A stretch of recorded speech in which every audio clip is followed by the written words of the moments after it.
Listening Section 2. Coping with Stress. Exercise 2. Listen to the radio program and answer questions 1 to 4.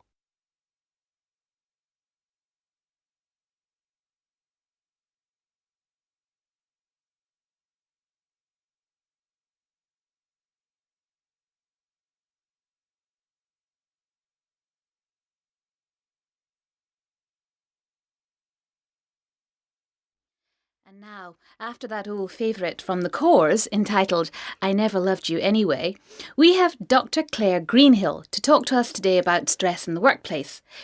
Is it getting worse, Dr Greenhill? I'm not sure whether it's getting worse or just that more people are talking about it.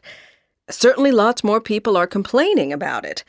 I've just completed a study of 5,000 workers from 20 different countries, and I've taken a multicultural approach to the subject.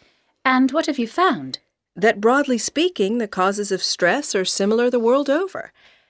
For example, Ramon from Mexico City says that society measures people by individual success. But he says increasingly work is organized in teams. This means there's a conflict between personal goals and the need to cooperate with one's colleagues. He finds this an acute source of stress, actually. Then there's Kikuko from Osaka, Japan, who says she's under a lot of stress because the company she's worked for 30 years is in difficulties. She says it's because her bosses made a number of bad decisions, but really what worries her most is that she might lose her job. You know, she's in her 50s, and at that age it's not easy to find another one. She says that she also feels overworked, and that's getting her stressed out too. Well, then there's Boris from Odessa in the Ukraine. He puts overwork at the top of his list of stressors. Then there are other factors. Both he and his wife have full-time jobs, so that when they get home, they don't get to relax much either. I guess that's a problem most of us can relate to. We always hear about computers, email and cell phones as things which get people tearing their hair out. Is this true? In many cases, yes. But not as much as you might think. Only 15% of respondents give this as the main cause.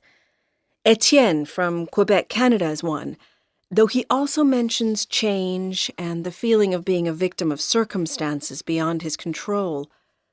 Other people talk about the amount of work which comes with continual change as being more stressing than new technologies themselves. People feel they lack stability in their working life. But we must remember that in many places it's really lack of new technology that puts people under most pressure. Take Nagwa from Sohag in Egypt, for example.